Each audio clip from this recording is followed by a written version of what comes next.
नकली पिस्तौल दिखाकर असली 10 लाख रुपयों की रकम पर किया अपना हाथ साफ, रिश्ते में खंजर भोंककर अपनों पर ही किया वार। नमस्कार, मैं भावना राठौड़ और आप देख रहे हैं खबरों का खुलासा। इस वक्त मैं मौजूद हूँ मीरा भाईंदर में।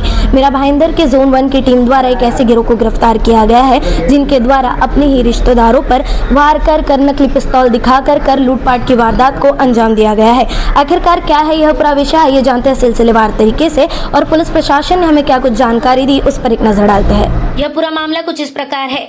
बीते 30 सितंबर को सुबह करीबन 4 साढ़े 4 बजे के आसपास में शिकायतकर्ता और उनकी पत्नी अपने घर में सो रहे थे और तभी उनके दरवाजे पर किसी ने दस्तक दी। जब महिला द्वारा दरवाजा खोला गया तो बुर्का पहने 3 लोग घर के भीतर दाखिल हुए। पीड़ित और उनकी पत्नी के साथ में मारपीट शुरू कर दी गई और घर में रखे 10 लाख रुपए लेकर अपराधी फरार हो गए, जिसके बाद में पीड़ित द्वारा काशी गाँव में यह पूरा मामला दर्ज करवाया गया।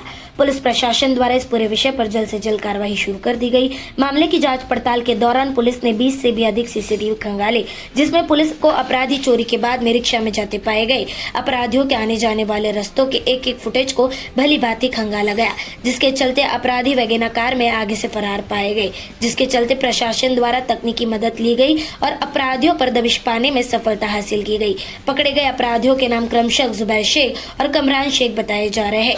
इन दोनों अपराधियों के साथ में इस पूरे विषय में एक महिला भी शामिल थी। इस पूरे विषय में अपराधी की गिरफ्तारी के बाद में यह बात सामने आई कि जुबैर शेख शिकायतकर्ता का भांजा है। जुबैर शेख द्वारा यह अपराध को अंजाम इसलिए दिया गया था क्योंकि उस पर 7 से 8 लाख रुपयों का कर्ज था। इसीलिए उसने अपने चाचा और प्रेमिका के साथ मिलकर अपने मामा के घर पर अपना हाथ साफ करने का सोच लिया।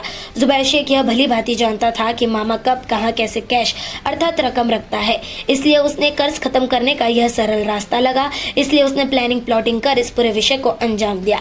अपराधी द्वारा इस अपराधी गतिविधि को अंजाम देने में एक अनोखी बात यह रही कि अपराधियों द्वारा लूटपाट की इस वारदात को अंजाम देने के लिए नकली पिस्तौल का इस्तेमाल किया गया। जी हाँ, बिल्कुल सही सुना आप लोगों ने। इस पूरी वारदात को अंजाम देने के लिए अपराधियों द्वारा प्लास्टिक की नकली पिस्तौल का इस्तेमाल किया गया था और उसी को दिखा कर इस अपराध को अंजाम दिया गया। बहरहाल आप लोगों को बताते चलते हैं कि अपराधी पुलिस की गिरफ्त में है और पुलिस प्रशासन द्वारा इन अपराधियों पर कड़ी से कड़ी कार्रवाई की जा रही है।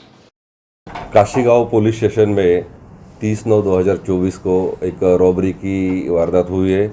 उसमें फिरियादी है मोहम्मद इलियास अहमद। ये मॉर्निंग में 4 से साढ़े 4 बजे के बीच में ये रॉबरी का प्रकार हुआ है। उनका कंप्लेंट था कि 3 लोग ज़बरदस्ती आए, उन्होंने बुर्का पहना हुआ था और हमारे घर में जो बिजनेस के 10 लाख रुपए रखे थे वो 10 लाख रुपए जबरन लेके गए पिस्टल का धाक दिखा के।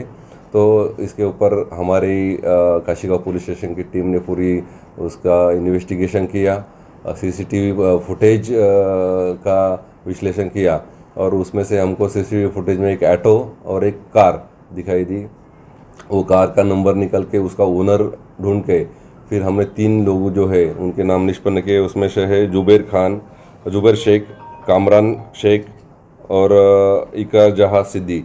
तो ये तीनों को हमने हिरासत में लिया।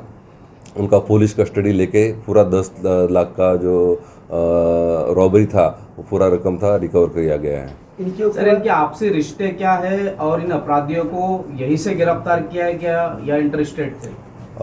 ये जो आरोपी है नाला सोपारा के रहने वाले हैं और ये उनके रिलेशन में ही थे। सेम बिजनेस वही करते थे जो दूध का जो बिजनेस है सेलिंग का, सेम बिजनेस करते थे। इनके बिजनेस के बारे में पैसे कहाँ रखते, कब घर पे आते, कलेक्शन कैसा होता है, ये सब इनको मालूम था।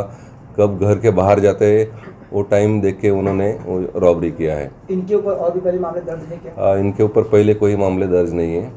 सर वेपन आपने बताया वेपन दिखाकर उन्होंने लूटा है, तो वो जो वेपन था वो प्लास्टिक का था और वो प्लास्टिक का वेपन का डर दिखा के उन्होंने रॉबरी किया है। वो वेपन और जो 10 लाख है पूरे बरामद किए गए। सर रिश्तेदार आपस में क्या वाकई उन लोगों ने सिर्फ पैसों के लिए ही ये रॉबरी की या इसके पीछे भी और कोई वजह है? वजह वही है, पैसों की है। वो कर्ज बाजारी हुआ था, उसके ऊपर बहुत सारा लोन था और बहुत सारी दिक्कतें थे। तो उनको एक वही रास्ता सूझा कि इनके पास पैसा रहता है तो पैसा वहाँ से इजीली मिल सकता है।